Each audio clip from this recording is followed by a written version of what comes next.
নমস্কাৰ মই পাকিজা চৌধুৰী Pakija'sFitZone চেনেলটোলৈ সকলোকে স্বাগতম জনাইছো আজি একেবাৰে কমন প্ৰবলেম সকলোৰে পুৰুষ মহিলা বুলি কোনো কথা নাই আজিকালি সকলোৰে এই কমন প্ৰবলেমটো হৈছে কঁকালৰ বিষ আৰু কান্ধৰ বিষ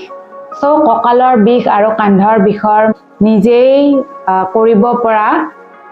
একেবাৰে সহজ উপায় মই আজি এই ভিডিওটোত লৈ আহিছো সো সকলোৱে ট্ৰাই কৰিব আৰু এইটো আমাক শিকাইছে নিউৰোথেৰাপিত কাৰণ মই নিউৰোথেৰাপিৰ কোৰ্স এটা কৰিছিলো তাত শিকাইছে সো সেইবাবে মই আপোনালোকক জনাম বুলি ভাবিলো সকলোৱে সুফল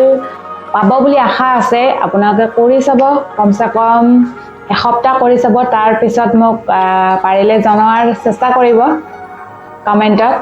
কঁকালৰ বিষৰ মেইন প্ৰবলেম হৈছে আমি যে বহি এঠাইতে বহি বহু সময়লৈ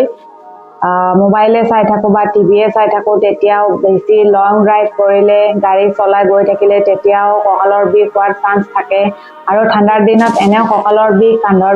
বিষ বেমাৰটো অলপ বেছি হয় তো পাৰিলে যত্ন কৰিব বেছি দেৰি নকৰি আজিৰ ভিডিওটো চাই লওক আৰু যদি এই ভিডিওটো ভাল লাগে তেনেহলে প্লিজ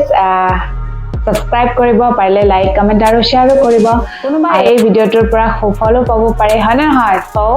পাৰিলে ভিডিওটো শেয়াৰ কৰাৰ যত্ন কৰিব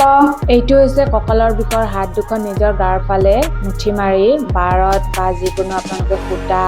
বা ৰছিত এনেকৈ ওলমিব লাগিব যাতে কঁকালখন সম্পূৰ্ণ খলকি যোৱাৰ দৰে ঢিলাই দিব লাগিব আৰু এনেকৈ যদি আপোনালোকে দুসপ্তাহ কৰে তেতিয়া কঁকালৰ বিষ লাহে লাহে নাইকিয়া হ'ব এইটো হৈছে কান্ধৰ বিষৰ এনেকৈ যদি আমি ওলোটাকৈ ওলমি থাকিব পাৰো আপোনালোকৰ ঘৰত যি আছে সুবিধা হয় যেনেকৈ তেনেকৈ কৰিলে হ'ল সম্পূৰ্ণ হাত দুখন যদি আমি এৰি দিও এনেকৈ একেবাৰে ঢিলাই দিও তেতিয়া আমাৰ লাহে লাহে কান্ধৰ বিষ শোল্ডাৰ পেইন মানে নাইকিয়া হ'ব মিষ্টাৰ হুছেইনে সুন্দৰকৈ এই এক্সাৰসাইজটো কৰিব পাৰিছে কান্ধৰ বিষৰ এই এক্সাৰসাইজটো কৰোঁতে সদায় আনৰ সহায় লৈহে কৰিব এনেকৈ মই পাৰিলে ভিডিঅ' বনোৱাৰ যত্ন কৰিম যাতে সকলোৱে কিবা অলপ মোৰ ভিডিঅ'ৰ পৰাই লাভৱান হ'ব পাৰে তাৰে আশা মোৰ কাৰোবাৰ যদি মোৰ ভিডিঅ' চাই লাভ হয় তেতিয়া মোৰ খুবেই ভাল লাগে আৰু তাৰ বাবে মই পাৰিলে ভাল প্ৰয়োজনীয় ভিডিঅ' বনোৱাৰ যত্ন কৰোঁ সো আশা থাকিল সকলোৱে সাপোৰ্ট কৰিব বুলি পুনৰ নতুন এটি ভিডিঅ'লৈ মই পাকিজা চৌধুৰী উপস্থিত হোৱাৰ আশাৰে আজিলৈ বাই বাই